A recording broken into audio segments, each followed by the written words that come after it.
Hello, hi, welcome back to Pete's Plastic Playground on this very wet and windy Sunday the 26th of January, I think it is. Today is a momentous day because at long last, and I mean long last, the B17 is finished. I say finished, all bar any weathering. So what I'm doing is, I'll be very honest, I haven't developed very good skills at weathering so far, and I don't want to ruin it, so I've got as far as putting some varnish on the model, and now I'm stopping and putting it on the shelf before I do the weathering, because I want to do some practicing on another model in the meantime. So here it is, Airfix 172 scale Boeing B17G Flying Fortress, ready for you to have a quick look at. So it's been an enjoyable build. I really like the subject. It's for me it's a very interesting aeroplane. 13 machine guns, you know, I mean, that says it all about this aircraft, doesn't it?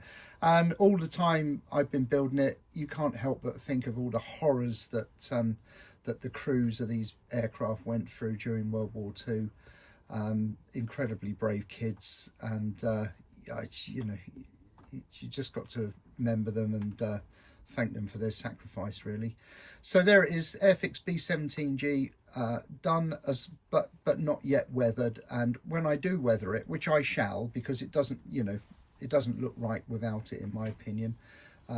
Even if it had just been delivered, there'll be some exhaust stains above and below the wings and so on.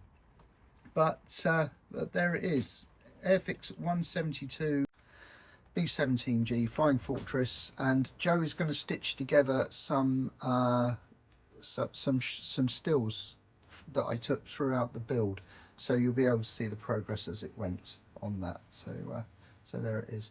There's plenty to do. I think these are to do with ventilation or de-icing or something here, and on the front of the wings, so they need some special attention. But yeah, an enjoyable build.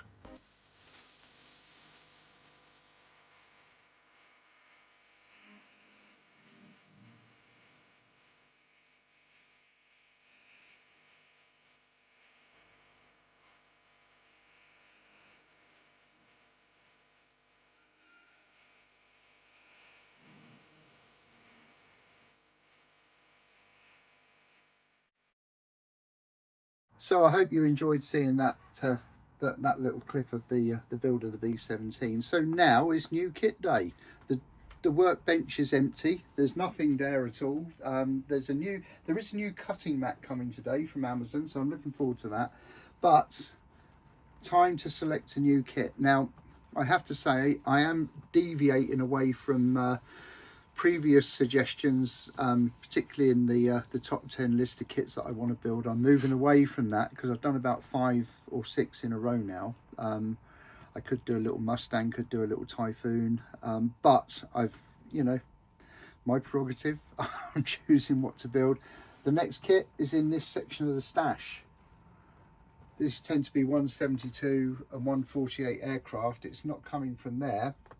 There's another little pile here.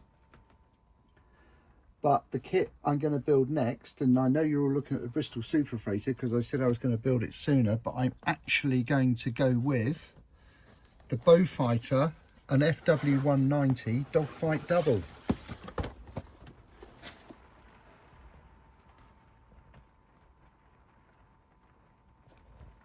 Go. Okay, so I think this kit has been in the stash for about 10 years now. It's been sat there patiently waiting. Dogfight double gift set, so it's got the paints and the glue and the brushes in there as well, which probably won't be used, but I just got in the mood for it. I looked up and saw that there's a Beaufighter on its own up there, and then I remembered that I had this in the kit, and so I've decided to jump in. So the kit has already been opened. I've already had a look at it, and I have taken the flying hours coupon off of the side, but there's the 190, there's the bow, and here are the instructions. Oh, and there's a double display stand as well, which do you know what, I think I'll build both of these flying, and I shall build them gear up and on the stand, just as a nice little display. So there's that. The instructions. There's the pictures of the variants. I like doing these kind of winter camo effects on German aircraft, and I shall put a swastika on the tail just for historical accuracy. Wish me luck with the black and white candy stripe. Well, it's not candy stripe, it's not red and white, but you know what I mean, the black and white spiral on that tiny spinner on the 190. Hopefully that'll go okay.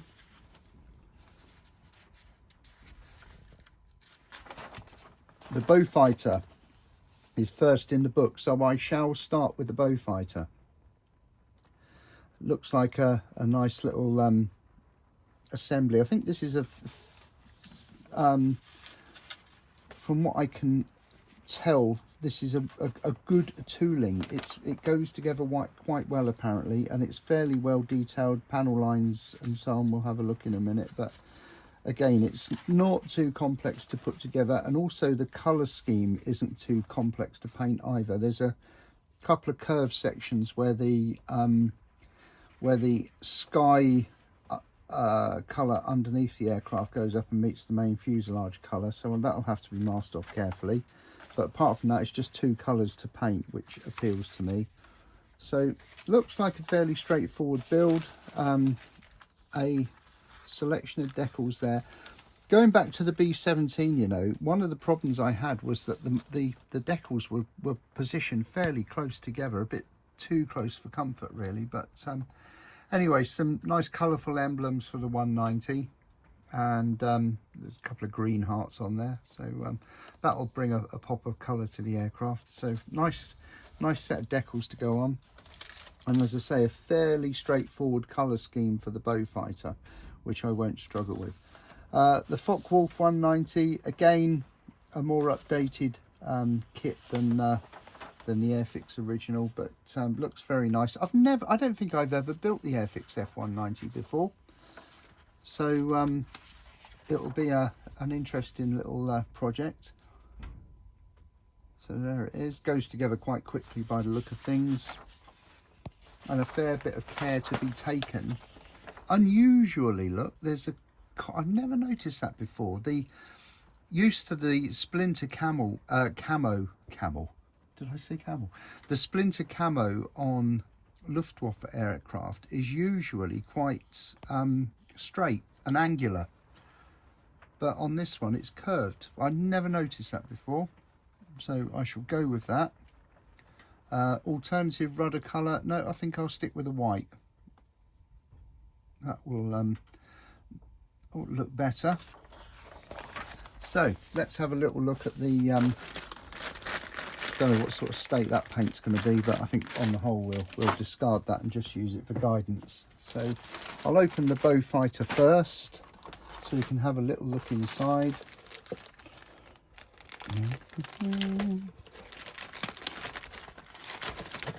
Ready? It's that moment. I know some of you like this. Smell that plastic. Okay, there's the clear glass frame. My goodness me, it's small, but again, the cockpit canopy is quite simple, so it will be easy to mask off and paint the canopy frames.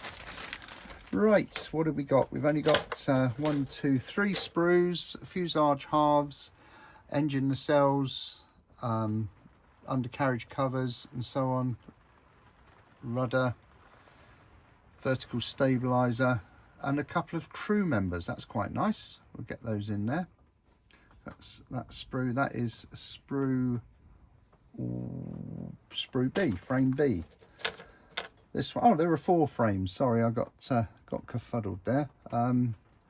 Frame C, torpedo, some spars to go across the aircraft while it's being built. Horizontal stabilizers, 2, the same. I wonder why that is. I'll have to refer back to the instructions. 2 air screws. Nice looking machine gun there. Nice looking control column as well. And rudder pedals and so on. Won't be needing those this time. So that's that. Then next sprue, next frame is frame A, some ordnance there,